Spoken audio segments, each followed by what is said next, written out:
میں نے کہا باز نہیں آؤں گا، جو مرضی کر لو۔ انہوں نے دوسرا کاٹ دیا، میں نے کہا جو مرضی کر لو باز نہیں آؤں گا، ہاتھ کٹے ہوئے ہیں، چوری سے باز نہیں آیا ہوں، میں اپنی انا کے لیے مار کھا رہا ہوں، احمد تو عرش والے کے لیے مار کھا رہا ہے، کہیں اللہ کے دین پہ آنچ نہ لے آنا، کٹ جانا، مر جانا، لیکن محمد کی حدیث کے خلاف فتویٰ نہ دینا۔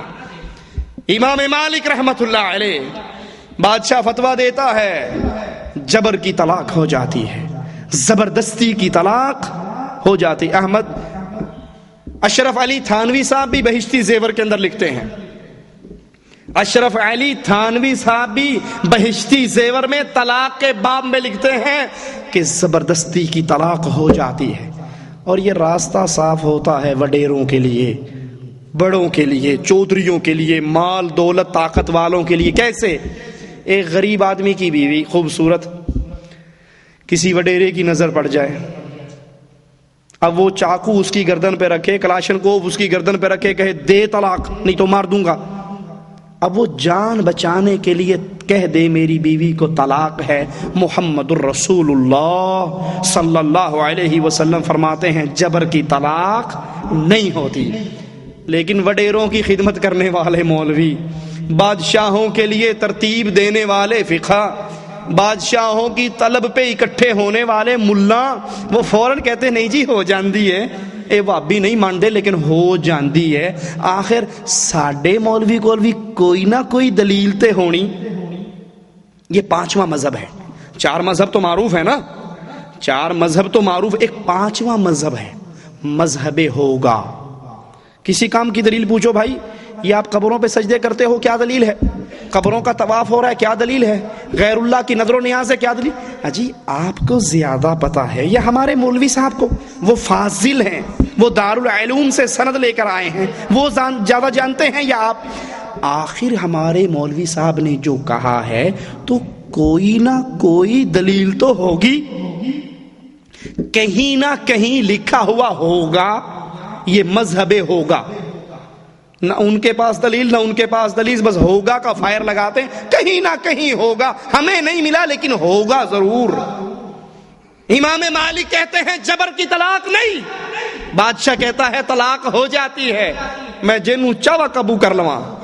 امام کہتے ہیں جب تک میں زندہ ہوں محمد کی حدیث کو بدلنے نہیں دوں گا صلی اللہ علیہ وسلم۔ امام مالک میرے نبی کی مسجد میں، میرے نبی کی مسجد میں بیٹھ کر میرے آقا کی حدیثیں سنانے والا امام مالک، چہرہ کالا کر دیا جاتا ہے، گلے میں جوتوں کے ہار ڈال دیے جاتے ہیں، گدھے پہ سوار کر دیا جاتا ہے، گلیوں میں گھمایا جاتا ہے اس کو جو محمد کی سیٹ پر بیٹھ کر درس حدیث دیا کرتا تھا، اور آواز لگانے والا آواز لگاتا ہے لوگو یہ وہ ہے جس نے بادشاہ سے ٹکر لی ہے، یہ بادشاہ کے فتوے کے خلاف فتویٰ دیتا ہے، اور جو بادشاہ کے فتوے کے خلاف فتویٰ دے گا اس کے ساتھ یہ سلوک ہوگا، منہ کالا ہوگا، گلے میں جوتیاں ہوں گی، گدھے پہ سوار ہوگا۔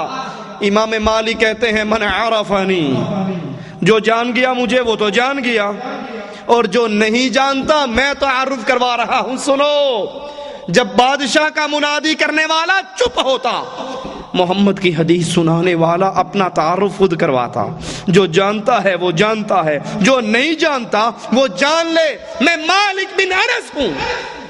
لوگوں نے کہا امام، نبی کی حدیثیں سنانے والے، یہ تیرے ساتھ کیا ہو رہا ہے؟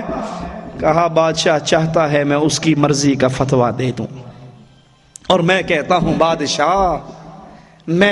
بادشاہ اگر تو نے فتویٰ مالک کے قلم سے لکھوانا ہے، مالک کی دو ہی شرطیں ہیں، تیسری نہیں، اپنے مسئلے کی دلیل یا رب کے قرآن سے دکھا دے یا محمد کے فرمان سے دکھا دے، مالک مہر لگا دے گا۔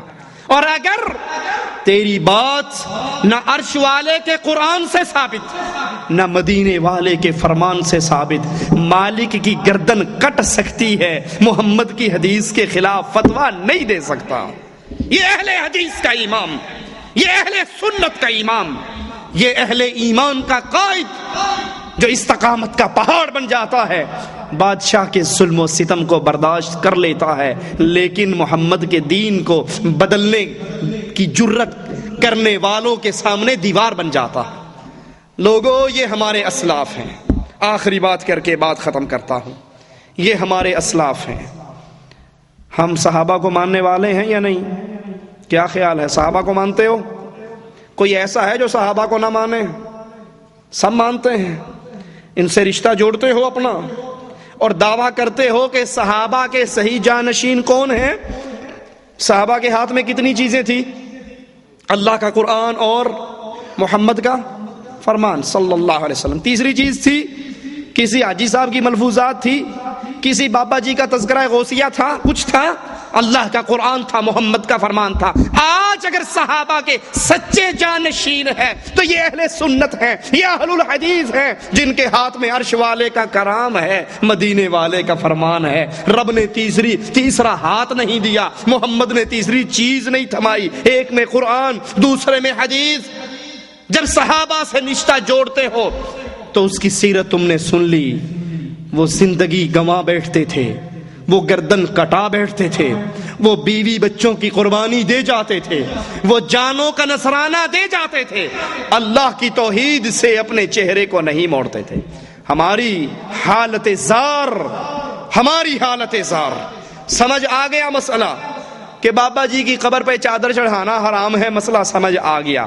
لیکن دادا ابو نے کہا تو دادا ہے اس خاندان کا یا میں دادا ہوں؟ میں کہتا ہوں چادر چڑھے گی۔ یہ توحید ماننے والا سر نیچے کر کے بیٹھ جاتا، جی ان کی کر سکنے، دادا نے جو کہا ہے اب تو ہوگا۔ باپ کہتا ہے ہمارے خاندان میں 20 سال سے 11ویں چل رہی ہے، تو کیسے کہتا ہے؟ خاندان کے سامنے، برادری کے سامنے، قوم اور قبیلے کے سامنے، بیوی اور بچوں کے سامنے یا معاشرے کے سامنے لا الہ الا اللہ سے گردنیں موڑ لینے والوں، قیامت کے دن اللہ کو کیا منہ دکھاؤ گے؟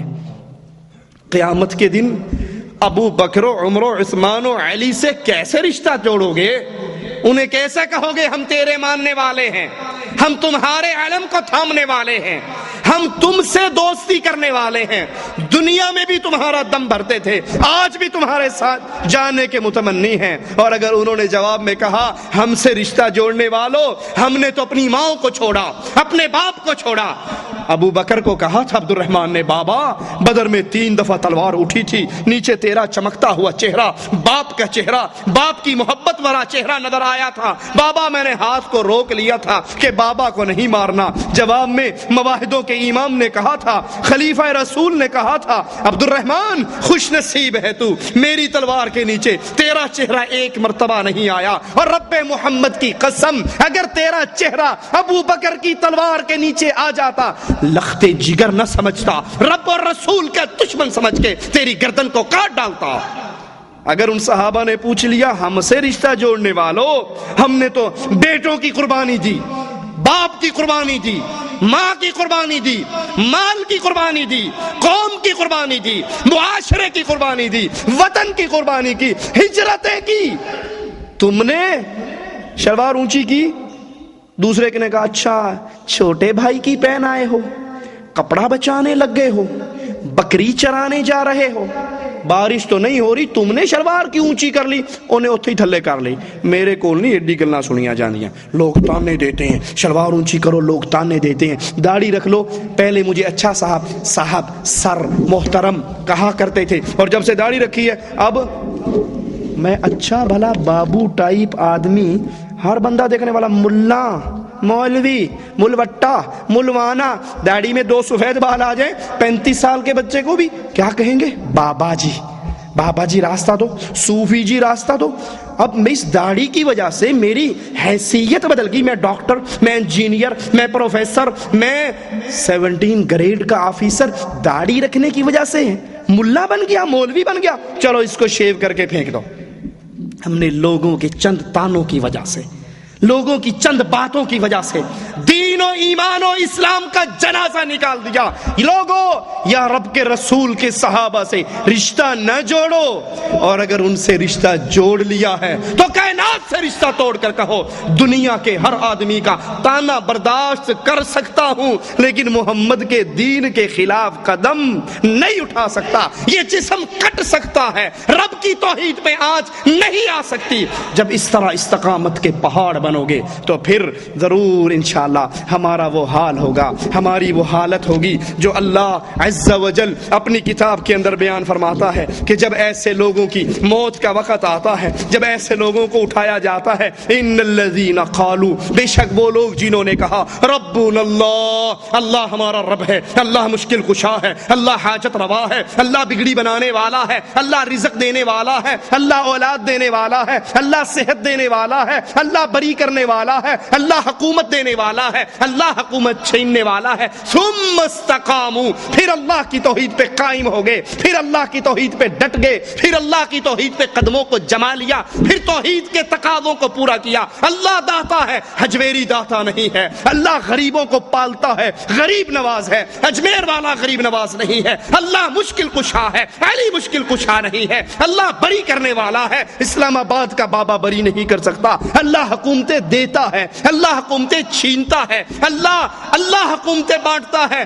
مان سیرے کا دھنک کے شاہ ڈنڈے مار کر حکومتیں نہیں دے سکتا. ثم استقاموا, پھر اس توحید پہ قائم ہو گئے, پھر ان کے اوپر تتنزل علیہم الملائکہ, فرشتے آسمان سے اترتے ہیں. ان کی موت کا وقت آتا ہے, آسمان سے فرشتے آتے ہیں, کہتے کیا ہے, اللہ تخافوا, نہ ڈرو, ولا تحزنوا, غم بھی نہ کرو, نہ ڈر ہے, نہ خوف ہے, نہ غم ہے, وابشروا بالجنہ, خوش ہو جاؤ, مبارکباد کے مستحق ہو, تمہارے لیے خوشخبری ہے اس جنت کی.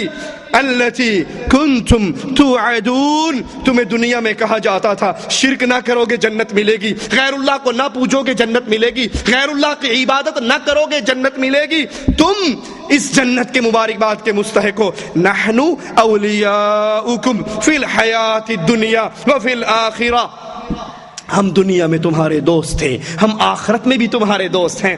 مواحدوں کی قبر میں فرشتے ان کے دوست, مواحدوں کے موت کے وقت فرشتے ان کے دوست, مواحدوں کو اٹھانے کے وقت فرشتے ان کے دوست. نحن اولیاؤکم فی الحیات الدنیا, یا جبریل, یا میکائیل, یا اسرافیل کے تعویذ گنڈے کوئی اور لکھا کرتا تھا اور فرشتے محبت کے دعوے کسی اور کے ساتھ کر رہے. ہم تمہارے لیے دوست تھے دنیا میں, آخرت میں. وَلَكُمْ فِيهَا مَا تَشْتَهِي أَنفُسُكُمْ وَلَكُمْ فِيهَا مَا تَدَّعُونَ, جو جی میں آئے گا اس جنت میں ملے گا, جو ڈیمانڈ کرو گے وہ پوری کی جائے گی. نُزُلًا مِّن غَفُورٍ رَحِيمٍ, یہ عرش والے کی طرف سے, یہ غفور اور رحیم کی طرف سے تمہارے لیے میزبانی ہے.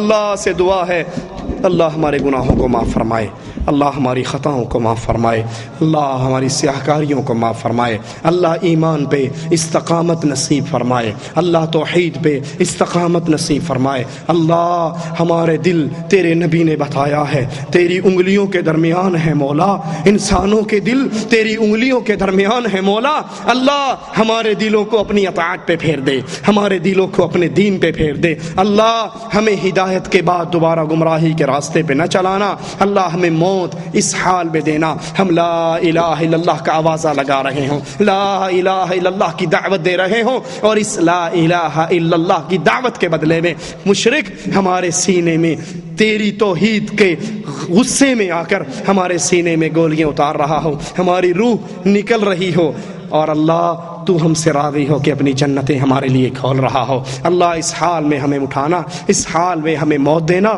اس حال میں ہمیں اپنے پاس بلانا.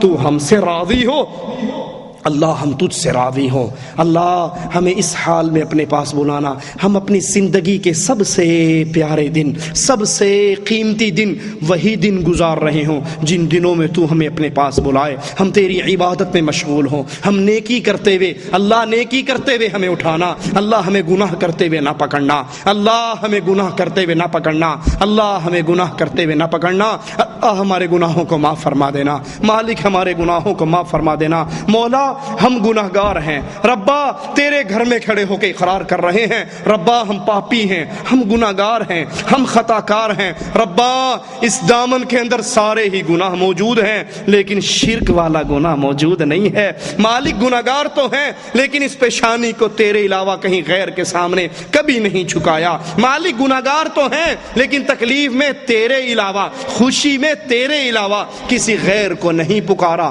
مانگتے بھی تجھ سے ہیں، سوال بھی تجھ سے کرتے ہیں، ڈرتے بھی تجھ سے ہیں، محبت بھی تیری ہے۔ مالک تجھ سے تیری توحید کا واسطہ ہے مولا، ہماری اس توحید کے عقیدے کا واسطہ ہے اللہ، ہمیں ہمارے گردنوں کو، ہمارے ماں باپ کی گردنوں کو، ہماری بیوی بچوں کی گردنوں کو، ہمارے بہن بھائیوں کی گردنوں کو اور تمام اہل توحید کی گردنوں کو ربا جہنم کے کڑوں سے آزاد کر دے۔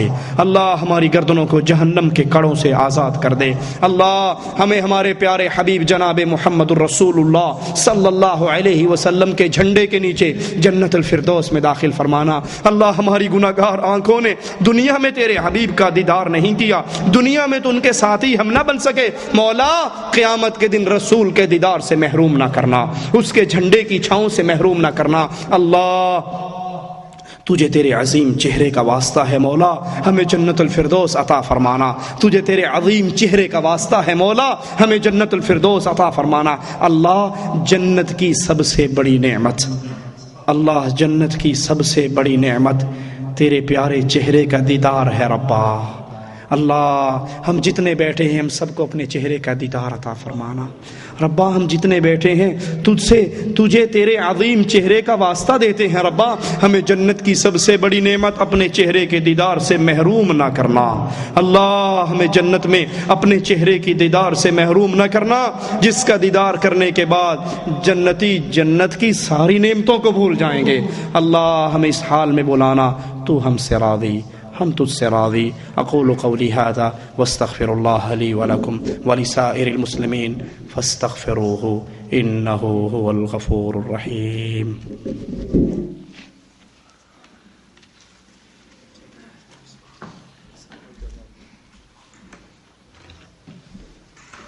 السلام علیکم ورحمۃ اللہ وبرکاتہ۔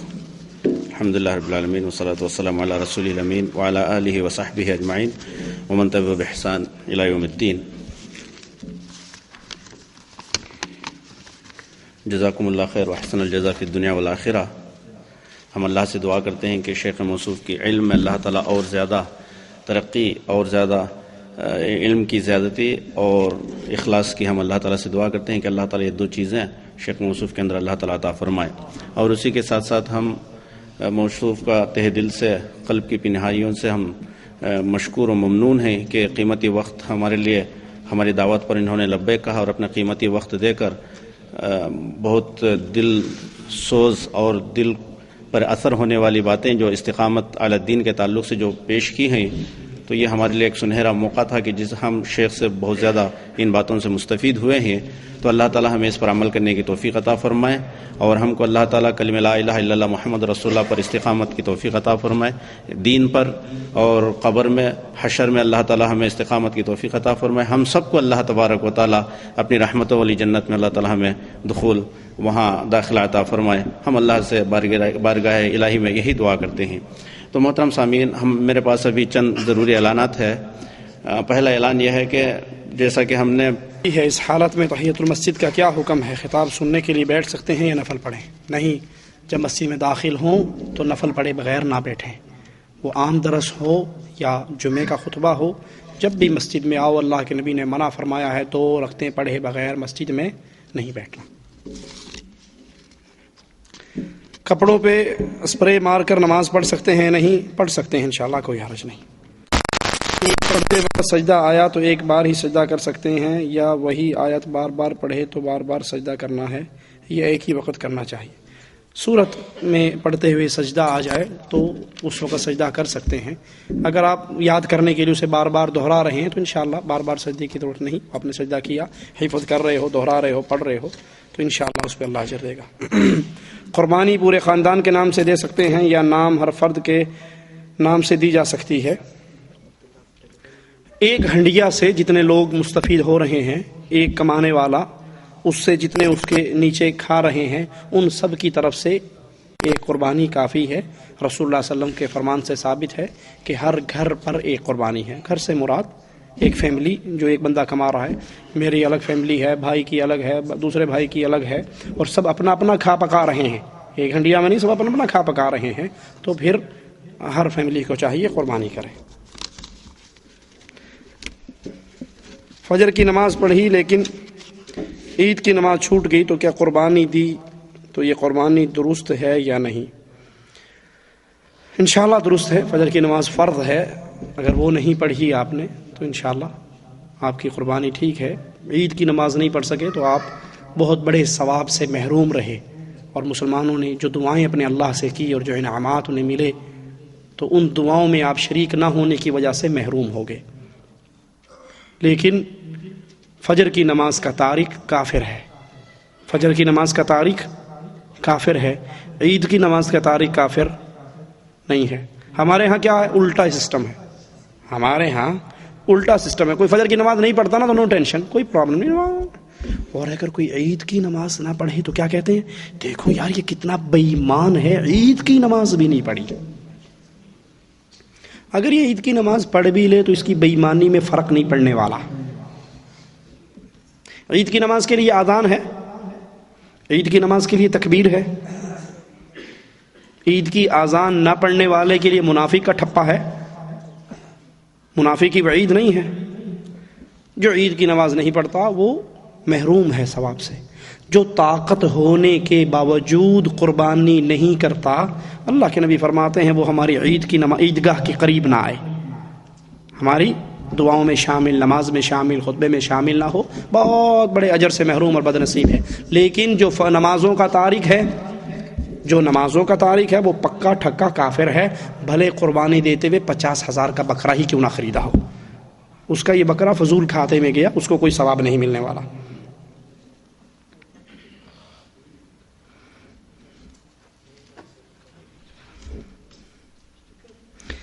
یہ بندے نے 2 نمبر طریقے سے حج کرنے کا مجھ سے سوال کیا ہے، تو وہ 2 نمبر طریقے سے ہی جواب لے لے ہیں۔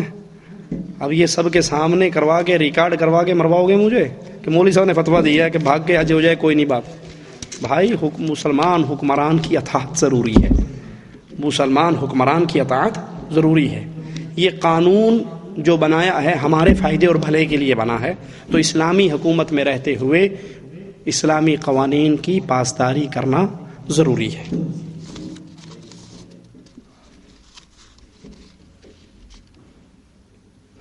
ایک بھائی کا ساتھی دوست بھائی ایکسیڈنٹ کے اندر دونوں پیروں سے زخمی ہو گیا ہے، دعا کیجئے اللہ تمام مسلمان بیماروں کو شفا عطا فرمائے۔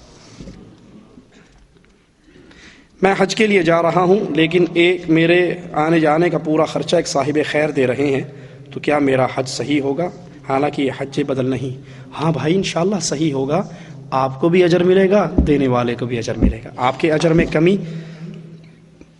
اجر میں کمی نہیں ہوگی، آپ کو بھی پورا اجر ملے گا، اور جو دے رہا ہے انشاءاللہ اس کو بھی پورا اجر ملے گا۔ اس کی بیوی عدت میں ہے تو کیا اس بیوہ سے یہاں سے بات کر سکتے ہیں؟ دیکھو وہ عدت میں ہے، اگر آپ کا پروگرام پیغام نکاح ہے تو عدت گزر جائے اور اس کے بعد پھر آپ منگنی کا نکاح کا پیغام بھیج سکتے ہیں۔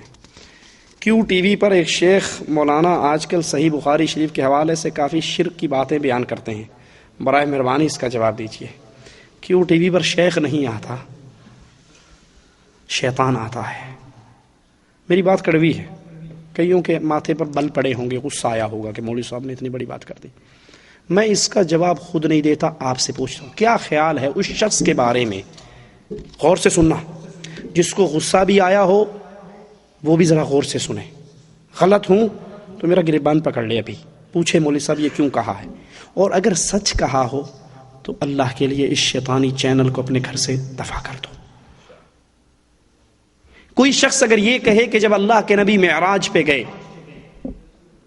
عرش پہ پہنچے تو انہوں نے بشریت کا چولا اتار دیا تھا، بشر نہیں تھے، اور جب عرش کو چھوڑ کے لامکاں کے لیے گئے تو نورانیت کا چولا بھی اتار دیا تھا، نور بھی نہیں تھے۔ پہلی تو یہی بات غلط ہے، اللہ کے نبی عرش پہ نہیں گئے۔